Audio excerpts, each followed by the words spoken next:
But human beings were given a special ability to produce language. We're more capable, we're more sophisticated in how we use words and how we can communicate ideas and advance ideas. And the power of words, actually, I would argue, there's nothing more powerful that human beings are capable of than words. As a matter of fact, there's nothing more powerful. And the most evident indication of that is that Allah Azza wa Jal Himself decided to guide humanity through words. At the end of the day, the Qur'an essentially is kalamullah, as He describes it Himself in Surah At-Tawbah. It is the speech of Allah, it is words. And so, human beings, this great gift that Allah taught us, when He said, Allama al-Qur'an in Surah Ar-Rahman, He said, Allamahu al-Bayan before that. Allama al-Qur'an, khalaqa al-insan, allamahu al-bayan. He taught the human being the ability to speak. So our words are actually a very powerful gift that Allah gave us. And when we open our mouth and say something, we have to appreciate that this gift was not given to other creation the way it was given to us. And this is the gift because of which we are able to communicate with Allah, and Allah communicates with us through this gift. That revelation would mean nothing if we didn't have the power of language. So when you have been given, and I have been given, a very expensive, I would even argue a priceless gift, then the way we use it has to be exquisite. I mean, we have to be extra careful about how we use this gift because we value it. On a side note, I just want to say something that's not related to this khutbah, and that is that all languages, English, Arabic, French, German, Punjabi, Bengali, you name it, whatever language, Bahasa, whatever language you speak, all of them are children of the language taught to Adam alayhi salam. All of them. And all languages, Adam alayhi salam did not know language on his own, it was revealed to him. That was revealed to him. You know what that means? That all languages are a revealed gift of Allah. All of them. So making fun of somebody's language and making fun of how somebody speaks, or making some fun of cultures because they have different language than us, is actually making fun of something Allah Himself revealed. It's sacred. You know, some people have in their head that Arabic is sacred, but Punjabi. But you know what? All languages, Allah says, Allamahu al-Bayan. Allah, the same one who said He taught the Quran, is the same one who said He taught speech. Same verb is used. Allah is the teacher of the Quran. Allah is the teacher of all speech. All speech. So get this concept out of your head. There's such a thing as the language of the kuffar, or the language of the non-Muslims, or the language of jahil. No. All language is from Allah. And we have to have respect for all languages. That's a side note that I wanted to bring up. But regardless, now we come to the idea of al-qawl as-sadid. And I wanted to go through this loaded term, the word sadda in Arabic. As far as a material term is concerned, the first implication of it is ighlaqul khalal. It means to fill in a gap or a crack.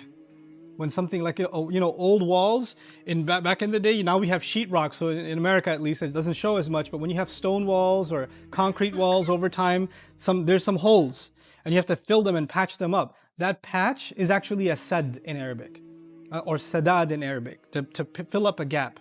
Now what does that mean for speech? What the first implication of that is sometimes when somebody speaks to you, they cause damage, just like the damage on a wall. Right? Somebody says something hurtful to you.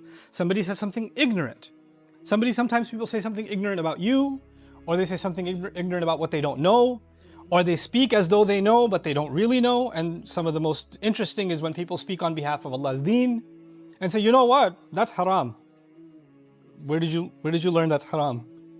You know what, this one makes things up about Islam. Makes what up? Do you have the knowledge to say that before you make a claim about someone? Do you have the knowledge to say something is halal or haram before we open our mouth? Now when you hear an ignorance like that, our first impulse is to put people in their place and to just shut them down. But if you respond to ignorance with anger, or you respond to ignorance by a reaction, an upset reaction, or what we call put someone in their place, right? That's ignorant, you have no knowledge, what are you talking about? This is, you're ridiculous, etc. When you have these kinds of responses, well, when you offend someone, because you're offended, when you offend someone back, do you think they're gonna just hear that and say, oh, I didn't realize I was being ignorant, thank you for humbling me, now I'm just gonna sit down and be quiet? That's not what's gonna happen. They hear you respond in an aggressive fashion, and what happens? They say, you know what, I'm gonna take the next step, and now I'm gonna become even more aggressive. I'm going to take, because pride kicks in. Pride kicks in. You just attacked me. You just criticized me. And the human nature is to not accept criticism. It's to actually defend yourself. Whether it's physically defend yourself, but even verbally defend yourself. Then right or wrong exits from the conversation. All you want to do now is put someone else in their place. So now they say something even more obscene and more offensive. Now as you hear that, you get more upset, and the crack gets bigger and bigger and bigger and bigger. But if we understand that we have to have the taqwa of Allah, the cautious awareness of Allah, when engaged in conversation with someone who causes a crack, who says something ignorant, who says something outrageous, we have to learn the process of saying, what am I going to say that covers this gap, and there's not going to be a back and forth that makes this crack worse. You have to, and you know the people you have an argument with are not people you never met. These are people you've known your whole life. These are friends, family, co-workers that you deal with all the time. You know how they speak. And for many of you, you've had the same exact argument 20, 30, 40 times. Man, every time I go and talk to my mom, this happens. Every time I talk to my dad, we end up like this. Every time I talk to her, this happens. Every time I talk to my friend, this happens. He always says this. Well, if he always says this, and you always respond in the same way, and it always goes the same wrong way, but you don't understand what sadid means then. Maybe you need to think ahead and say, I've already gone down this road before, and I know where it leads. Maybe I need to be smarter now and say something or not say something, avoid saying some things, or say things in a way that will close this door. That won't, that will not perpetuate further. And that's something you really have to become thoughtful about. Think about it. Language is, of all the muscles that we have in our body, the eyes and the tongue are actually very easily used. You don't have to actually exercise. You don't get tired of using your eyes. You just open them and they work. Hands can get tired, legs can get tired, your back can get tired, but the tongue can move very quickly. The eyes can move very quickly. So we get trigger happy and whatever comes in our mouth just leaves immediately. An ancient poet once said that he wished that his neck was 1 mile long. What a strange thing to say, I wish my neck was 1 mile long.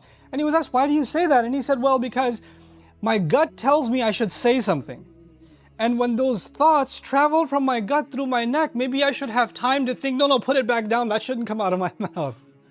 So I'm hoping it's 1 mile long, So, an-nadam ala sukut khayrun min an-nadam ala al-kalam. Like being embarrassed or regretting that you said something is worse. Regretting that you didn't say something is better, So, al-qawl al-sadid, first of all, should I say something? Should I not say something? And what I say, is it going to escalate and make things worse instead of making things better? And with your experience, you already know which kinds of words or phrases or tone or suggestion did not go well. So maybe it's time to experiment with a different direction. Say something other than what you said before. Say something that won't cause damage, maybe undo damage.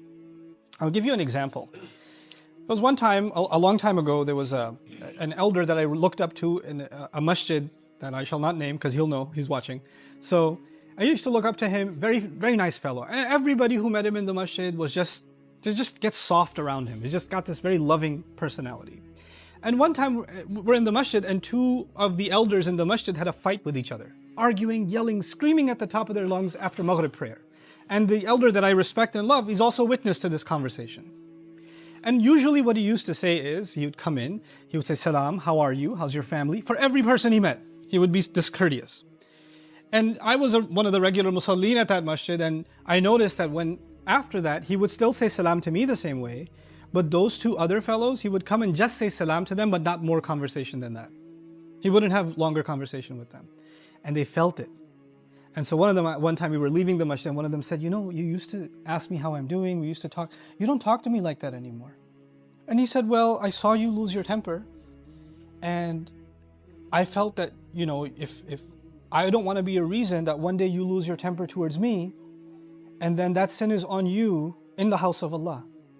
And if you lose your temper towards me, and I feel bad towards you, then the angels will record that too, as something against you. So, I care for you, which is why I speak less to you now. That's what he says to him. He doesn't say to him, you're so ignorant. The way you fought that guy, I don't want to talk to you. Why would anybody want to talk to you? He actually made it something about his care for him. He doesn't want him to become a worse sinner. He doesn't want him to have a record against him. He doesn't want him to have himself to have a bad feeling towards the person who lost their temper. And that brother who lost his temper who people were afraid to talk to him because he loses his temper, stood there crying his eyes out. Crying his eyes out. And the next thing he did is he apologized to the one he fought with. That's what he did.